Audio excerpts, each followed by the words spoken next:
Hey, welcome to the Blissful Living Podcast. I am Rochel Marie Lawson, the queen of feeling fabulous.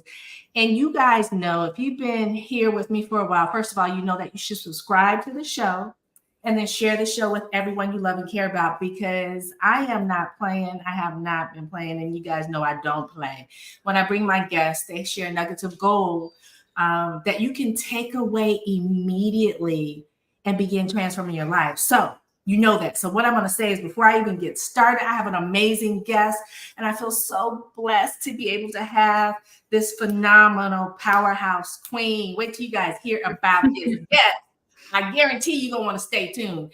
But let me take care of this. So, I like to share with you all that find your favorite place to sit, get your favorite beverage. Today, I'm drinking in my big dream big girl cup. Somebody sent this to me. So I'm drinking water. But find your place to sit, get your favorite beverage, get something to write with, your favorite pen, your piece of paper, pencil. And here's the other thing. Tell your family to give you a few moments, whether you're at home, in your office, or if you're driving. Of course, you can't do all this stuff, but you can always re-listen to the show and do exactly what I'm saying, so that you can be able to really embrace the wisdom that our guest is going to share with you today, because she's definitely a bold, unstoppable queen. And I like to bring it when I bring it. So while you're doing that, let me take care of some business. I want to thank our sponsors, Blissful Living for You at Blissful Living, the number 4, the letter U.com. They have some amazing things to help you really step into your wellness, wisdom, and wealth, so that you can have and live the life of your dreams. Okay. And they've got events coming up. And actually, one of our guests today, well, you'll hear more about her company, but her company is a sponsor of the Brave, Bold, Unstoppable Women's Summits that are held by Blissful Living for You. So check them out, get the information, and you can do that at www.blissfulliving, the number 4, letter U.com. The other sponsor I want to thank is premier woman-owned, minority-owned telecommunications installation company, first in the United States, been in business since 1990, and they specialize in installing voice data, fiber optic cabling, and basically setting up your complete network distribution, so that when you go to make the connection with your customer, you are able to make that connection the first time. They service small, mid-sized, and large corporations. So if you're in a need and you want to up-level your audio, video, speaker, monitor systems, your fiber, you want to update your cabling so you're running on the most efficient and fastest medium possible available for us today to communicate, then you want to check out All Day Cable Inc. at alldaycableinc.com. Okay, so I already said, if you love the show, you got to subscribe to the show, because there's no other place in the world where you can get the guests that I bring to you like I bring it. And so today, I am so blessed, and you are all going to be blessed too. My guest today is the fabulous queen, Robin McBride. And let me tell you about Miss Robin. Robin serves as the board chair and president of McBride Sisters Wine Company, a multinational organization headquartered in my home state of California, in Oakland, the city of Oakland. And it is one of the top 1% of volume, largest Black wine company in the United States. Yes, it is. As well as one of the most inclusive, accessible, and socially aware and sustainable company. Now, Robin and her sister began importing wines from New Zealand back in 2005. And then in 2009, they started making their own wine together. By the spring of 2017, the pair were producing wines from their hometowns in Monterey, California. And I'm not going to say this right, but this beautiful city in New Zealand, under the one label McBride Sisters Collection. And in 2018, they launched Black Girl Magic Wines, which I love me some Black Girl Magic, a celebratory wine paying homage to women in their family and community. And in 2019, the sisters debuted She Can Wines, a premium canned wine that you can get in 2019 on International Women's Day. Now, Robin serves as the board of director or board chair for the McBride Sisters She Can Professional Development Fund, which was founded in 2019 with her sister, Andrea. Since its inception, the fund has awarded over, check this out, you guys, $3 million in scholarships, grants, and technical training to 3,000 professional women in wine and spirits, hospitality, and finance. Now, in 2021, the fund partnered with Southern University of Louisiana as their flagship HBCU to create a career pipeline for diverse students in the wine industry. Robin and Andrea were the first Black wine women in the wine owners on the cover of Wine Enthusiast magazine, and were nominated for the Wine Star Award for the U.S. Winery of the Year in 2021. Robin resides in the San Francisco Bay Area with her 3 beautiful children, Dania, Dominic, and Angelo, who are all a part of the wine and food industry and within the fabulousness of the McBride Sisters Wine Company. So today's topic is fabulousness. And I want to bring Miss Fabulousness, Miss Robin McBride, to the stage. Welcome, Robin. Thank you so much. Thank you for having me. That was such a long bio, but it's good to hear those things again. Sometimes I forget some of that stuff myself, but super happy to be here. Thank you for having me. I know we've been trying to do this for a while, so I'm glad today's the day. You are amazing. And girl, you definitely represent the fabulousness. But I want to jump into, like the humble beginnings of McBride Sisters. What made you and your sister want to jump into an industry where people like us typically don't dwell in? Well, in hindsight, it's because we had no idea what we were doing. We thought, oh, fun, we could start a little family business. We could be 2 sisters in wine. It'll be a lot of fun.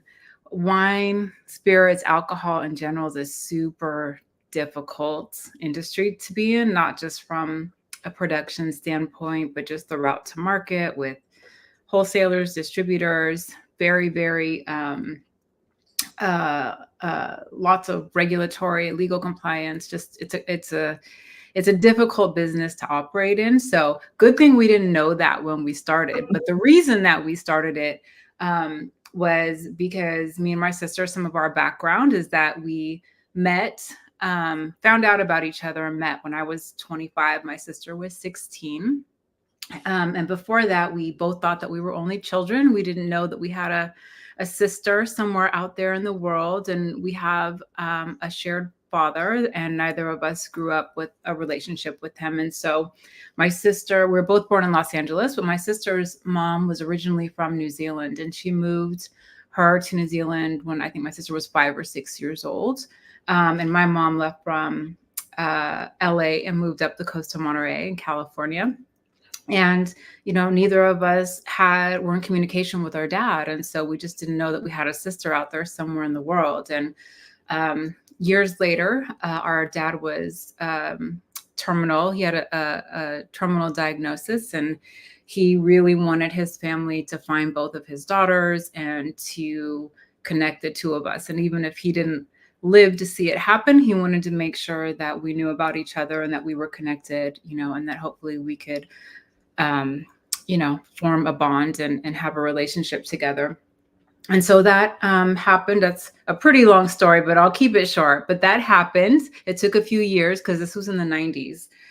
But once they did locate both of us and introduce the 2 of us, we met in 1999. So we're on our 25th sister anniversary. But pretty quickly we figured out that, because I didn't even know where New Zealand was at the time. They were like, you have a sister in New Zealand. I was like, where's New Zealand? I had to look on a map. But once we met and we started talking about both of the places that we grew up in, and kind of understood that both of our upbringings, although half of a world apart, were very similar. We both grew up in wine country. Her uncle was a grape grower for wine in New Zealand. And I just grew up around vineyards and families that were making wine. And it didn't automatically, come to us as, oh, we should do a business together. But we just thought, one, that we were very grateful to have found each other and to be connected and to start building this relationship. We knew the chances of that were already slim, but we thought, what were the chances that we both grew up, kind of with a similar background. And as we got to know each other better, my sister moved back to California. She went to college. She went to USC in Southern California. And, we started driving around California between Monterey and LA, and we were in wine country. And, as young women, we were, newly found sisters, young women, we'd be in tasting rooms and having little wine weekends and things. And we started to come up with this idea once we realized, like, this is kind of feels like home for both of us. We started to think about, we really started to joke, honestly, about like, well, if we had a wine company, it would be like this. If we made wine, it would, have this profile. And if we had a tasting room, we would play, Tupac and Biggie or whatever it was at the time. And, it was just kind of fun, talking and dreaming. And then at a certain point, which was when my sister was a junior in college, she was an athlete. So her goal was Olympics and, professional athletics. But then she had an injury that kind of stopped all of that in her junior year. At the same time, I had twins. I had twin boys. And I was like, there's just no way I can go back to my corporate world like this. This when I got 3 kids, dog, like the whole 9. And I was like, I just can't go do 5 and work for someone else. And so then we kind of looked at each other because we were both at the same time where we had to make a decision about how we were going to go forward and what we were going to do. We're like, well, why don't we just like, thinking more like side hustle kind of thing, like just like do something together in wine. Like we love it, we're familiar. And so we started kind of putting the pieces together. But when we looked around, of course, we didn't have any money, like we didn't have investment, startup capital or anything like that. And wine is a very expensive business. Yeah. Right? Let me ask you this, Robin, with regards to like, so, you guys had this, you didn't know you each didn't know you had a sister. Right. And then how, she's down under literally, right? Literally. You guys come together and you have this commonality, you're growing up in wine, the wine region in Monterey, California, Carmel Valley, that area. Mm-hmm. She's down in New Zealand where they make some phenomenal wines down there, some of my faves, and so, you find you have this common interest. She comes back, you're doing this tasting, and then you end up starting this wine company. Mm-hmm. Now, with regards to that, you had no money, and I know I'm pretty sure it wasn't real easy to break through. Yeah. What was one thing that you could share with the listeners that even though you didn't have the money, you guys you had a vision and an ideal. Yeah. What was the one breakthrough that you got that you said, yes, let's do this and let's be the best we can be at it? Yeah. Well, we kind of figured out, okay, what can we do in wine without money? Right. And like, what can we, or for very little, startup capital, and did some research. My corporate background had been in importing and exporting of goods that were made here in the US. So I was very familiar with bringing things inside, importing and exporting out of the country. So we started kind of looking around, and we came up with the idea to go talk to some of the family small production wineries where Andrea grew up in New Zealand, get ourselves licensed as importers, and convince them to give us just a little bit of wine, and we'll bring it in and see if we can sell it. Because at the time, New Zealand wine was just starting to become really popular here in the US. It had just kind of almost had not yet become popular, but we could see that it was happening. So we're like, well, let's give it a shot. Let's see if there's a market, for these wines, if people like them, and we'll just try to like literally just hand sell it. So there wasn't much involved there other than us having to figure out the business, learn how to sell. We got all the paperwork done. We figured out how to bring the wine in, get it warehoused, get it ready for sale. And then it was just us learning as we go.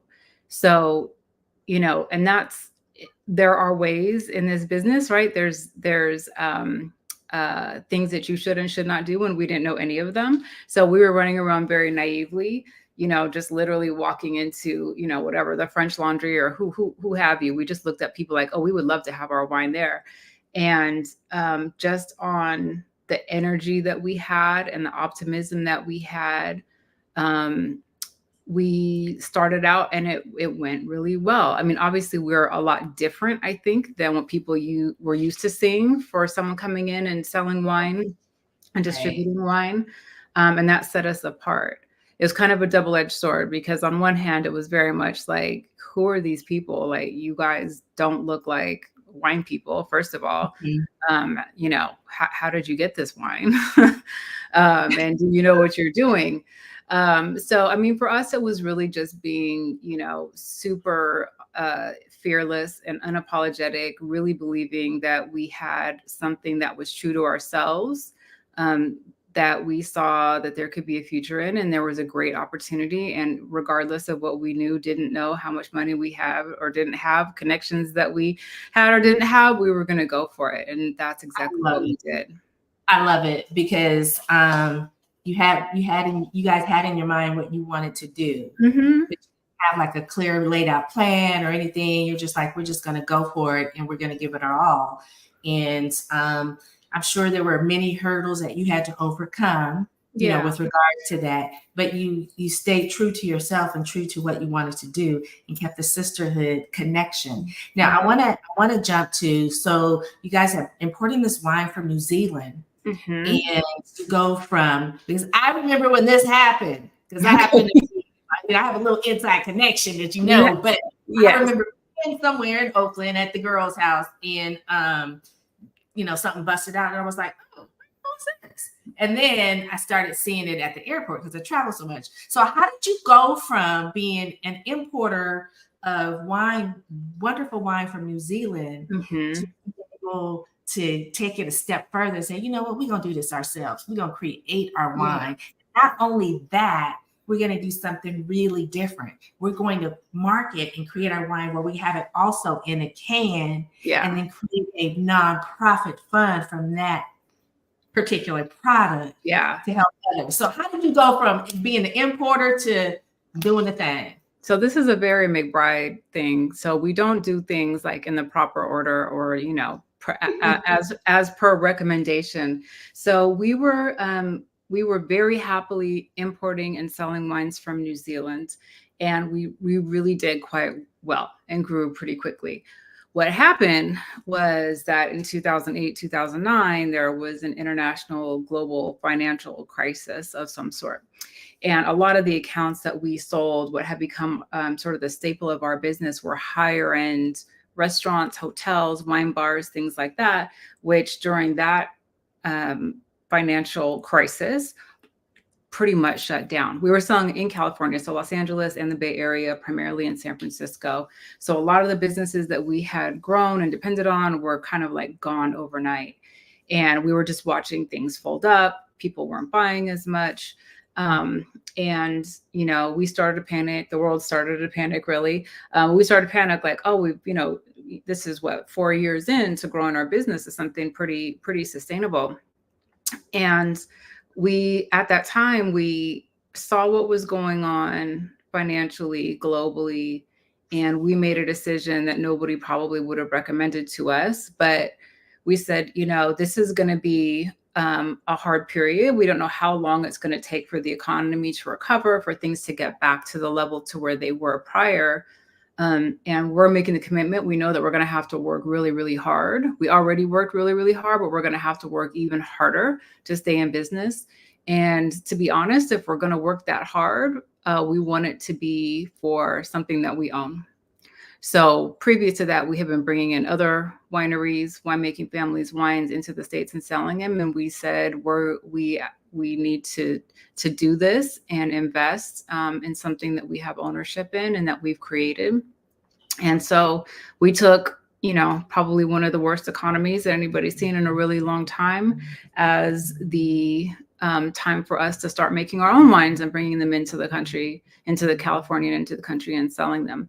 So everyone thought that we were crazy, and I think that we're crazy too, but it worked for us because we knew that, you know, the financial return was going to be limited anyway during that time period, right? So why not take the opportunity? There was a lot of grapes available for sale, a lot of wine that was available. Cost of goods was low because of everything that was going on. So it made sense financially to kind of take the risk right at that time. So we did. So we created our first wine together in New Zealand. We learned from the winemakers, the families whose wine we'd been bringing over, crafted our own, brought it in.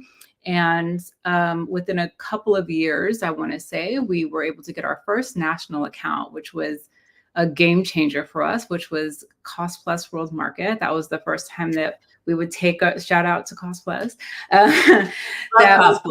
Would take our wines outside of California. So then now our business model changed, and we had to start getting distribution and distributors in other states and looking at what it meant to be selling outside of our home state and across the country. So that really changed everything for us. And once we made the first wine, we made another wine, we made another wine, we made another wine. And we had several different brands, several different labels. None of them had our name on it. And it was in like 2016, 2017, or first in 2015, I was kind of like, all this New Zealand wine stuff is wonderful. And I love New Zealand wine, but I happen to come from a place where we make exquisite wine, if I do say so ourselves, in California. I agree. And I want to start making wine, at home in California, in the Central Coast of California. So we started doing that also in 2015. And then after a few years, we decided to make another adjustment and put everything under the one brand, which is McBride Sisters Collection wines, which is both New Zealand and California wines under the one label, which made our lives a lot easier. But it also put our name on the label, which we hadn't had before. So that was a transition for us as well, because then we became part of the brands. And up until that point, you didn't see me and my sister weren't out front, in the brands. And we started getting a lot of opportunities, and people started to learn about our story. And then we had a lot of opportunities to talk about our background, our story, the wines, of course. And then once we had a little bit of, a light shone on us, it really started to multiply the impact of us as individuals and people. For a lot of people, for the first time, seeing young women and brown women in wine, which really there hadn't been, very much of that depicted. And so that also changed our mindset at that time, because we didn't really want to do that. We didn't really want to be seen. We're like, these wines are so good, you don't need to worry about, us. Yeah. But people kept being like, why does she have an accent? Like, how did you guys get here? What is going on? So, we had to think about the purpose and what it meant for us to be in this space, tell our story, and represent some really great wines. And so post that, then we launched Black Girl Magic Wines, which, as you mentioned in the bio, is a ode to our family. And our dad is from a really, really small town. I don't know, it was a village in Alabama, out in the woods in Alabama, outside of Selma, Alabama, but really small place. And, the matriarchs and our grandmother and our dad's oldest sister, who pretty much raised the whole family, paying homage to these women who, are very meaningful to us, to the community. And then also we launched Black Girl Magic in 2018, right? And so at that time, we were just kind of like, we felt a little overwhelmed. There was a lot of just really amazing things that were going on for Black women in general. There was like Academy Awards, there was, elected officials and judges and, all of these things. And we were just feeling the moment. So we created a little bit of Black Girl Magic wines. We launched it at Essence Festival in New Orleans. It very much took off, and we made a lot more wine. And then we created the She Can, which I'm like sipping on in the background over here. Yes, She Can wines, in which when we launched that product, then we also created the professional development fund to go along with it. I'm so sorry. I don't remember what your original question was. No, that's okay. Because you gave it one. So now I do want to move into like the fund you created in the work, the relationship you have with the HBCU. I think that's phenomenal. And I kind of have a backstory, but I'm not going to spill the beans.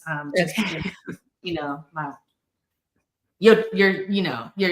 daughter had enlightened me, with so much information. But tell us about that, because I think as a woman and women in business, and particularly women of color in business, we do have a struggle.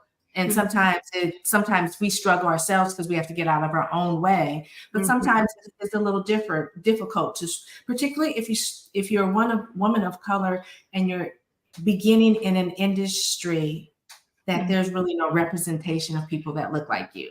So I know that you guys created this nonprofit, working with, the historical Black colleges and universities, with a particular program. So can you share a little bit about that? Because I think that's a huge give back, and it opens up a tremendous amount of opportunity for people like you and I to be in places where we're not necessarily, flowing. Yeah, that's the goal. So when we launched it initially, so by 2019 was when we launched the wine and the fund at the same time. And up until that point, as I mentioned, when we started to be able to tell our story a little bit more, introduce ourselves as women in the wine industry with a successful wine business, a lot of people reached out to us for connection, for advice, for mentorship, which we did a lot of, and we still do.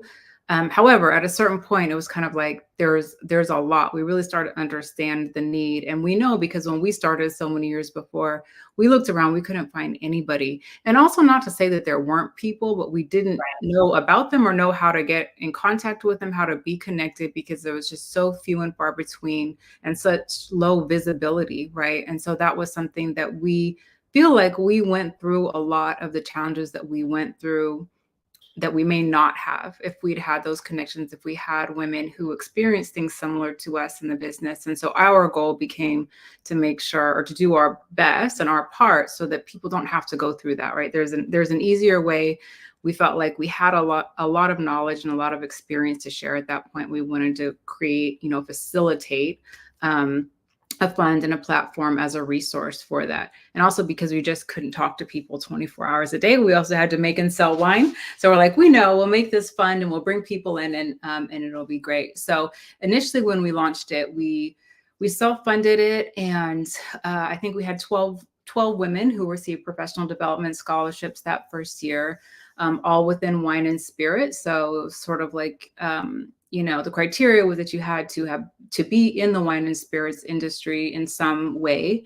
And then the goal was to advance women's careers professionally, because one of the things that we also saw was that from the time that we started and historically, the number of women in the industry had risen dramatically, but the number of women in C-suite ownership, executive positions, decision-making positions had not changed. Right. So it was like getting closer to 30% or, whatever the number was at the time within the wine and spirits industry, but you still look and CEOs, executives, founders, head winemakers, what have you, were all still in the 1% single digit. Yeah. Yeah. So we said, well, that's not, we think that we can be helpful there. So that was kind of the idea when we launched it. And we launched it in 2019 with annual, scholarship applications. And the next year, though, was 2020, which was when COVID changed everything for everybody. And just prior to us opening up applications for that year is when everybody went on lockdown. I don't need to reiterate, but all of the uncertainty that was going on in the world and how businesses were affected. And so we made the decision to pivot the focus of the fund for that year. And again, we're trying to think, how can we be most helpful? Like what can we provide that's needed most at this time? And being Black women entrepreneurs, we know that is our basis, our root skill set. And we started to see some really troubling, terrifying numbers about businesses that were being affected during the pandemic and the shutdown. And the PPP funding that was being made available, that was very haphazard anyway, but we saw a number that 96% of Black-owned businesses were denied the funding or didn't qualify. And we're shuttering at 500% faster than any other businesses. And so we pivoted to the fund that year to support just Black women-owned businesses. It was basically emergency cash grants, and we got great support from organizations like Facebook and some financial and banking institutions, along with professional or with technical services. So folks that just needed, to keep the lights on, pay the lease, make payroll, figure out some fancy financing during that time, how to pivot from a brick and mortar to an online business, all of those things. So we got some really great support from some really big corporate partners, which we're very, very grateful for. But we were able to award, I think, 300 women with emergency cash grants.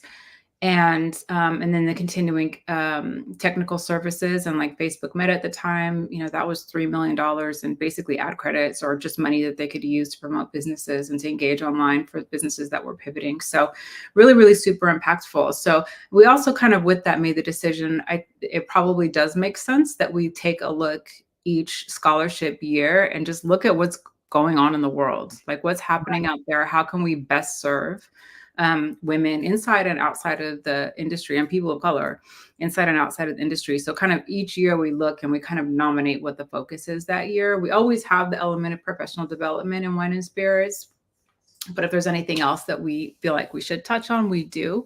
So the following year or 2 years is when we create our partnership with Southern University, with the School of Agriculture and Environmental Sciences, because we looked at what we were able to start and build with women in wine and spirits industry, and then to Black women entrepreneurs. And then we started looking back at our industry and looking at the troublesome numbers as well, and just in terms of the pipeline of who's coming in, who's getting degrees or who's coming into the industry.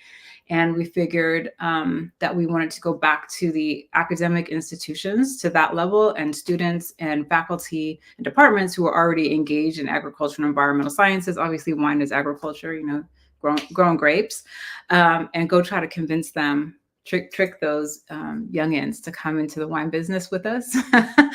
And we have good friends and relationships at Southern University, and so that's kind of where we dipped our toe in 2021, and how the conversations with the college, with the school. At the time, I think that there was like maybe 3 or 6 students who had some kind of coursework that was in viticulture, which is grape growing or something related.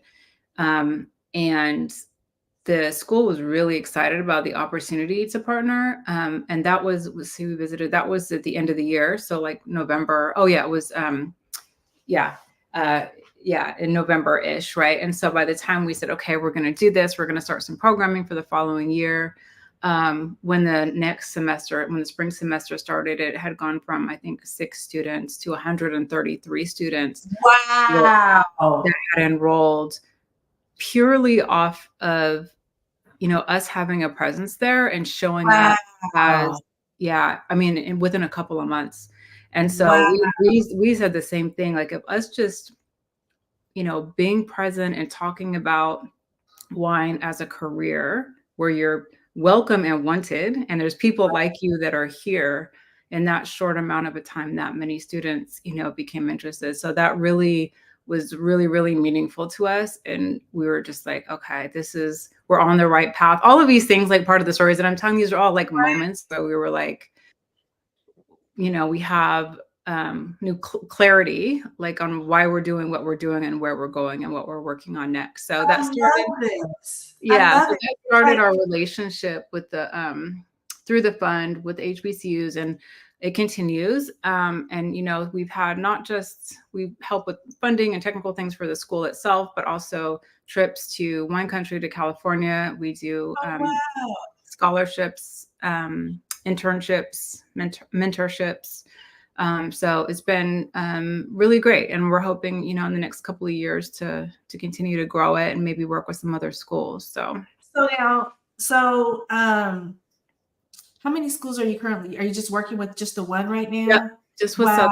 Yeah. Wow, that's amazing. I love it. See, it's a part of like giving back. And sometimes when you start out to do something, you don't have an agenda. You're just doing it. No. You just do it. You guys just jumped in. Like I just jumped into my business. I didn't have agenda. I didn't really have a strategic game plan. You just jump in. But somewhere along the way, you realize that you're receiving blessings, and you start looking for opportunities where you can serve and bless others. right? And you and your sister did a phenomenal thing with regards to creating this. Who would have ever thought? And you think about all the people in business, all the people that look like you and I, who would have ever thought to create something that gives, women of color an opportunity to dive in an arena where we're not really represented. You know what I mean? Right. We drink wine, you know what I mean? But as Right. far as being an entrepreneur and commanding our own success in that industry, we're not really seen. Like you said, there are people there, but they're few and far between. And any winery you go to, I pretty much guarantee in Napa, Sonoma, or, the Central Valley, you're not going to see people that generally, you're not going to walk in and see somebody that generally looks like this. That's the owner of the company or the sommelier or something like that. So I think it's just absolutely so beautiful. So now we got five, we're actually over time. I'm in 5 more minutes if I can have. I'm sorry. I talk a lot. Time. You the one. I want to ask you, what advice would you give to a woman, any woman out there, woman of color or just women in general, about their aspirations in starting a business, even when sometimes it looks like the odds are against you? Any words of wisdom you would like to share? Yeah. I do. I have a lot of thoughts on that. But one thing that I often do when I take calls and have conversations is I really challenge people to think, one, about why they want to have their own business and really go through the process of thinking through their why behind that.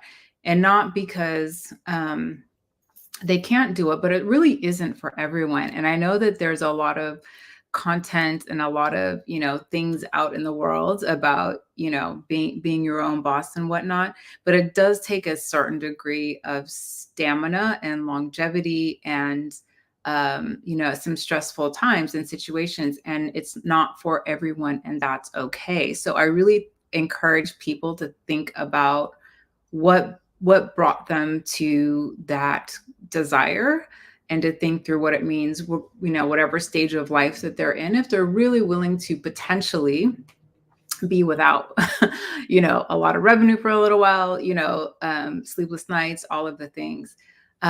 And then secondly, just I don't like that people say, you have to follow your passion or have a lot of passion. Passion isn't really what does it, but to think about what it is that you enjoy about whatever the business is. And sometimes it's not what people necessarily think. So like when people are like, oh, I always wanted to have my own label in wine. And, I kind of help people work through, what is it that you really like? Is it that you like drinking it? Is it that you like the idea of making it? Is it like the travel of learning about new wine regions? Is it, selling it? Is it serving it? Is it pairing it with food? Whatever it might be, to think about those a little bit more granularly before making the decision about the kind of business that you want to open up. And I find a lot of times when we have those conversations, they often end up in a different place than where we started. You actually don't want to label, because I promise you, I love wine and I love winemaking. But the operational side of it is a pretty big hurdle. So if what you really love is to talk about it and to drink it, think about, becoming a sommelier, think about a marketing, venture, think about some of the specific aspects that you really, really love, because you might not need to be super passionate about it, but you really do have to love it, because you're going to have to, as a business owner, you're going to endure bad times and good times, right? And so you have to have that love that keeps you there and keeps you going. Otherwise, it's just another failed startup that wasn't thought through very well. Oh, I love it. I love that. I love what you shared, the whole aspect of it. And really, as a entrepreneur, like you said, there's so much out there. Everybody these days can be an entrepreneur. Well, yeah, you can go down to the cities, county, whatever, get your license, whatever it is you need to open up a business. But not everybody can be a successful entrepreneur, because it's easy to start a business, but it takes tenacity to see it through when you're trying to figure out how you're going to make payroll, or how you're going to make this delivery, or how you're going to bring this project in on time, or, how you're going to get the wine to where it needs to be, and it needs to be there yesterday. I mean, it's so easy to say, yeah, you can start a business. It's not easy to be a business owner, and it really isn't easy to be a successful business owner, but it can be very rewarding. And I agree with what you said. Like, when you find whatever it is within your business that you're passionate about, not because you're going to make a lot of money, but it actually satisfies that deep craving inside your soul that you'd be like, yes, it's still very satisfying. I'm going to say orgasmically satisfying. You know what I'm talking about. Satisfying. It needs to be satisfying. Then you're doing it. And so I really want to thank you, Robin. It's been a pleasure. Thank you for your grace and time. And all of you listening, Robin McBride Sisters is a sponsor of the Brave, Bold, and Unstoppable Woman Summits. And so I'm very blessed. I've been connected with McBride Sisters for many years now. I have a McBride sister daughter that I've adopted, but this is actually my first time really having the conversation with, the co-founder and president of McBride Sisters. Now, I'm telling you, I travel a lot. And when I was in the Bay, and I was going through SFO, and this was probably maybe, I don't know, 2000. I don't know if it was during COVID, but anyways, I stopped in to get me a sandwich at Klein's Deli because I like they to have still have it. Yeah. I said, oh my God. And I took a picture with the can, and I sent it to Lauren, and she was like, "Oh yeah, man, I forgot to tell you they're in, And then when I seen them in the Polaris Lounge this year, I was just like, "Oh, I'm so proud. I'm so proud." Well, thank you. You make us proud, Robin, and so I want you and your sister to keep thriving. And if there's anything that we can do, I can, support you, or keep us posted of what your new launches are and all that kind of stuff, because I didn't came across a whole lot of sisters all over the country that love them some McBride, whether it's McBride's wine, McBride Sisters, the collection. They love. I had a friend say, "Girl, I love that wine. I drink that all the time." And so I just love that, you're touching souls so deeply, and not just in the U.S., but around the world. So continue doing the great things that you two are doing. And it was a pleasure to have you on the show today. And thank you for your grace and your time. I'm so happy I finally get to meet you. Yeah. I like this. Until it's in person, which is hopefully soon. I can't keep up with you because you're all over the place, but at some point we're going to be in the same place at the same time. So, but I thank you so much for today. I'm so glad that we made this happen, and thank you for this platform and for sharing my story. Oh, I love it. It's a beautiful story. And again, anything I could do to support you too, just let me know. And to all of you, I told you that I was going to bring it. I do, but I told you. And it makes me feel so proud, and just, I don't know, I'm sitting up a little taller. I'm going to be wearing my 5-inch heels, even if I'm just walking around the house, cleaning the house or whatever, doing yard work. They're going to be like, she crazy. She out there in them heels. It's getting ready to rain. What is she thinking? But you just uplifted my energy to the stratosphere. And so it just makes me so proud, because so many times I've been in a room where I was the business owner, and that looked like me. And so knowing that you're doing phenomenal things through all aspects of the business is beautiful. So thank you for your time. Thank you for all of you staying in and connected. And remember, if you love the show, please subscribe and share the show with everyone you love and care about. You will get advanced notifications. And we have phenomenal guests like Miss Robin. Also, I want to thank our sponsors, Blissful Living for You at Blissful Living, 4u.com, as well as All Day Cable Inc. at alldaycableinc.com. And until next time, the Queen of Feeling Fabulous, Rochel Marie Lawson, is wishing you peace to your mind, wellness to your body, and tranquility to your spirit. And if it's Friday, wherever you are listening or seeing this, go out to your liquor store, Cost Plus, or wherever you can, and pick up you a bottle of McBride Sisters wine. I guarantee you're going to have a phenomenal time. And remember, I remembered the word orgasm. I'm just saying, dropping that in. All right, until next time, goodbye for now, everyone.